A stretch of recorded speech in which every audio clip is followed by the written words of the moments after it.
Hi, this is a quick video on how to plot two series on two different y-axes. Sometimes you have the same x-axis, but you are plotting the flow rate, and then you also would like to plot the efficiency, for example, on a HQ curve for a pump, or you are measuring this using two different technique that results in two different y-axes. Maybe this is a voltage output, but also here is the pressure from the other sensor. Right? So let me share my screen and we will look how to do this. Right, so you're looking at my screen right now.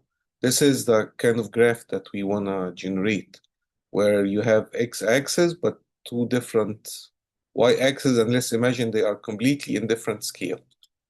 So this guy, those numbers here are really higher. And so this is like 40 and 50 and 70 and 90 and 65 and 35 and 25. Okay, so having two different y-axes where this guy is like tiny things, voltage, and this guy is Pascal, it will allow you to be able to put them on the same chart. Okay, so how do we do this?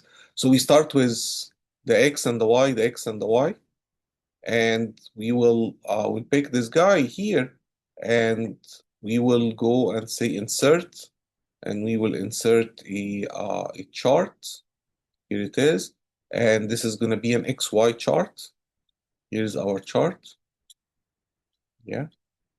So now I would like to add the other series on the other y-axis. So in this chart, when you go up here, select data, he will tell you, well, here's your first series. We'll add another one. This is the second series. Then we will choose the X value for the series. I'm going to click again here. And we're going to select the Y value for the second series, right? And we can also call it, maybe this is the pressure.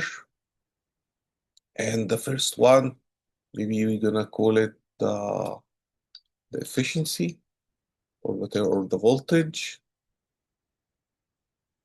Okay. And they are now on the same axis, and that make one of them super tiny and the other one is like showing up. So maybe we should pick this, and if you come over here, I choose the series, the series, and then I click over here, and he give you the option primary axis or secondary axis. So you pick the secondary axis, and you can see how now it's the one of them is on the second y-axis, and the first one was in the first primary y-axis. And now you can compare them. And again, they are sharing the same x-axis value, the x-axis, same x-axis, but two different y-axis. All right? Thank you so much.